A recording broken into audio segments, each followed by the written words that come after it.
As outlandish as he was in the ring, Macho Man Randy Savage was very different in his personal life. He was just as passionate, but many recalled a more reserved and sometimes even paranoid man. Here are some of the more tragic details from the life of Macho Man Randy Savage.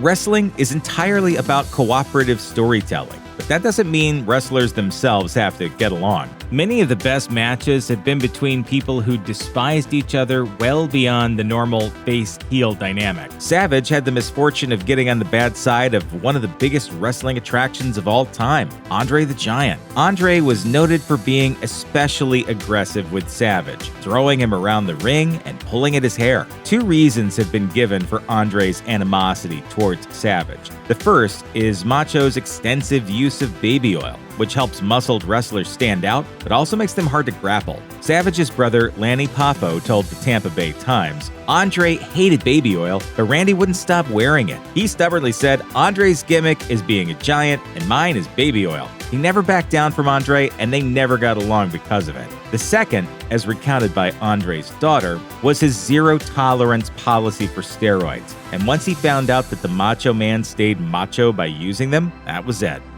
Randy Savage was a second-generation wrestler. His father, Angelo Poffo, was popular both as a face and heel during the 1950s through the early 80s. From 1978 to 1984, he ran International Championship Wrestling out of Kentucky. It was one of the most prominent so-called outlaw promotions, one that existed outside the influence of the National Wrestling Alliance. He had a dedicated following throughout his career, especially among older fans and the wrestlers themselves. Savage idolized his father, both as a wrestler and as a man. Any perceived slight towards Angelo was taken personally. This included one by Vince McMahon and the Federation that Macho Man never got over. The WWF planned an old-timers battle royal for a house show at the Meadowlands in New Jersey for November of 1987. Randy Savage was at the peak of his power in the company. He'd just formed the Mega Powers with Hulk Hogan that October and had an all-time classic match with Ricky Steamboat at WrestleMania 3 earlier in the year.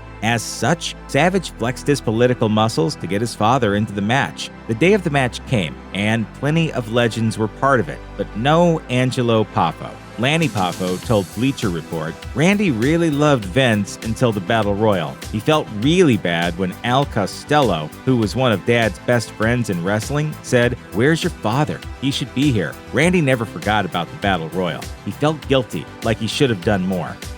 The Battle Royal snub was the beginning of the end of Savage's relationship with Vince McMahon. By 1994, Savage was spending more time as an announcer than a wrestler. He was just past 40 years old, but still felt he could compete. Lanny Poffo recalled to Bleacher Report that his brother, quote, felt he never had a match as good as the Steamboat match, but thought he could recapture that magic with Shawn Michaels. Randy wanted to do a 2-year program building up to a match with Shawn at WrestleMania. Randy would lose, retire, and go back to the announcer's table. This proposal was shot down since the Federation was in the middle of a youth movement. Savage decided to take his talents elsewhere when his contract expired, which in that era meant the competing World Championship Wrestling. Even so, breaking off his decade-plus relationship with Vince was daunting. Bruce Pritchard, who was Vince's right-hand man in that era, revealed on his podcast Something to Wrestle that Randy had to get drunk to call Vince and tell him he was quitting, only for an irritated Vince to call him back the next day. The two did indeed talk the next day, when Savage made it clear he was gone. The WWF never referenced talent leaving, much less going to other companies. But McMahon broke his own protocol and offered Savage an emotional goodbye on commentary the next week. This velvet divorce did not stay so civil backstage. When Macho Man left for WCW, he took his Slim Jim sponsorship with him, often reported as $1 million deal. Attempts to transfer the sponsorship to WWF star Bam Bam Bigelow did not go through, and WCW reaped the benefits, while Vince had another reason to dislike Savage. Gotta have beef, gotta have spice, need a little excitement. Snap into a Slim Jim, oh yeah! It's almost impossible to talk about Randy Savage without bringing up Miss Elizabeth, his on-screen manager and wife. Miss Elizabeth, whose real name was Elizabeth Ann Hewlett, was married to Macho Man for 7 years in secret before their iconic wedding at SummerSlam 1991. She was especially notable for her role in causing the Mega Powers to explode after Savage got paranoid that his friend Hulk Hogan had lust in his eyes for Elizabeth. Savage was as protective of Elizabeth outside the ring as he was in it. He made decisions about how she'd dress and behave in the ring, all to avoid embarrassing her. Several wrestlers traveled with their wives, and Savage wanted to protect her from the cutthroat cruelty of the other wrestlers, especially since she was a performer herself. Even with noble intentions, this was a smothering relationship. Lanny Poffo said Mach and Liz's relationship during the wedding was tumultuous, on the verge of breaking up. The relationship reached its low point in 1992, when Hogan was shooting Mr. Nanny. Liz and Hogan's wife Linda were close friends, and Liz begrudgingly got permission to visit the Hogans and help out while the Hulkster was working. Savage tried to call her, but couldn't get a hold of her because she was in another room. In a jealous rage, Savage flew down to Florida the next day and retrieved his wife. Liz left Savage a few weeks later, which left the wrestler emotionally devastated. Even after they divorced, Savage cared about her enough to get her a job in WCW. In the mid to late 1980s, Macho Man Randy Savage and Hulk Hogan were the two biggest stars in the wrestling business. The two were also, for a time, great friends.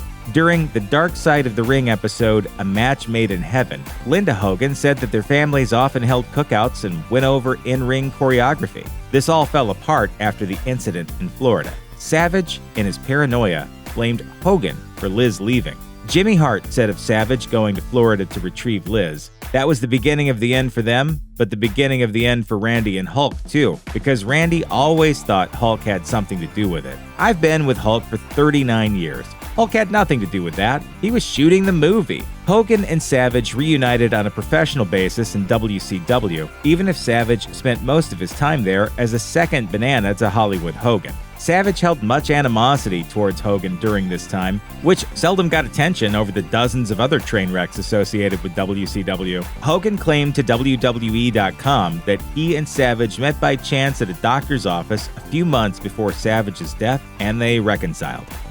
Wrestlers getting injured is nothing new, nor is taking lasting damage from their work. Even so, Savage was widely regarded as a safe worker and seldom suffered any high-profile in-ring injuries. Instead, the injury that caused him the most lasting damage happened on a movie set, playing Bonesaw McGraw in Sam Raimi's first Spider-Man movie. It's one of the most iconic scenes in any superhero movie, one made especially hilarious by implying that wrestling is an actual competitive sport. Are you ready for more? Bonsesaw is ready! It's also the source of damage that lasted him until his dying day. The 50-year-old Macho Man insisted on doing all of his own stunts in the scene. This included a spot at the end when Bonesaw gets monkey flipped onto his head. The spot required multiple takes and took a toll on the aging wrestler. Lanny Poffo told Bleacher Report that he needed a lot of physical therapy, but he was never the same. Instead of turning his neck to see you, he turned his torso. Randy Savage's last wrestling appearance came in the final months of 2004, when a grizzled Macho Man appeared during the early days of TNA. His surprise entrance at the first ever Victory Road pay-per-view saw him confront Jeff Jarrett, and remains one of the most memorable moments from that era. The follow-up was less so. He stuck around for a month, was part of a six-man tag match at Turning Point nobody remembers, and then left the company after disagreements over booking. Many look back on Savage's brief TNA run as a disappointment. Those behind the scenes tell an even sadder story in The Genesis of TNA, an ebook about the early days of the company. Agent Bill Behrens in particular described Savage as a headache to deal with, and frequently sauced out of his mind. A few people connected with the company had a big trailer, one that became a hotspot for dysfunctional stars who wanted to sit around drinking all day. Behrens recalled, "Randy was one of the guys that did that. So his run was bad all the way around. It made it clear that there wasn't going to be a good final run that Randy Savage would have in wrestling." Angelo Poffo lived until the age of 84, dying about a month shy of what would have been his 85th birthday. Savage also had to deal with an issue most everyone does, with parents lucky enough to get old: age catching up to them. Angelo in particular suffered from dementia. with his functions failing notably by 2009. Savage went to great lengths to care for his ailing father, going so far as to install an invalid toilet and a walk-in bathtub in his father's house. Angelo died March of 2010. Randy told the St. Petersburg Times, "He has always been my hero and my mentor, and the priceless gifts he gave I will have and cherish forever." A mere 2 months later, Savage got married, a sad milestone for his father to miss.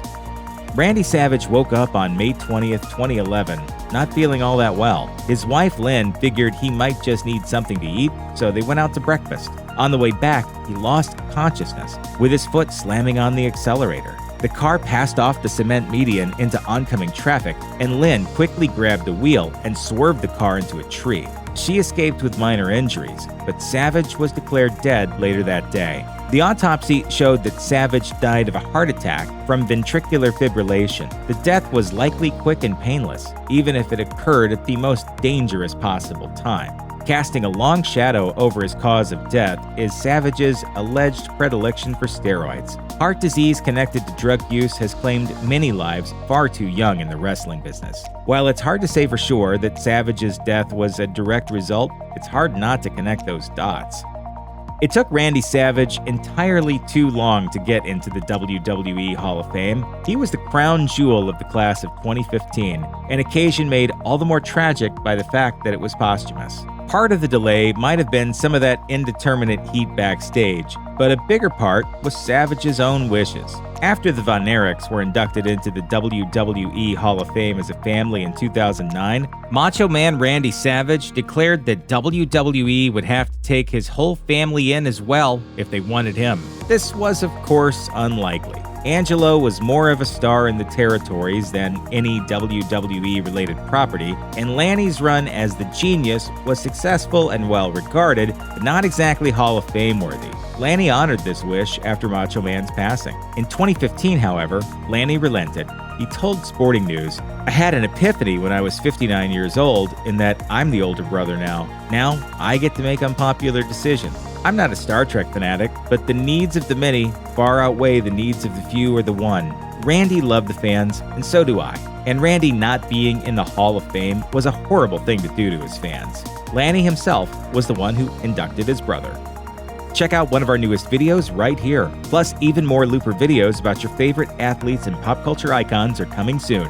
Subscribe to our YouTube channel and hit the bell so you don't miss a single one.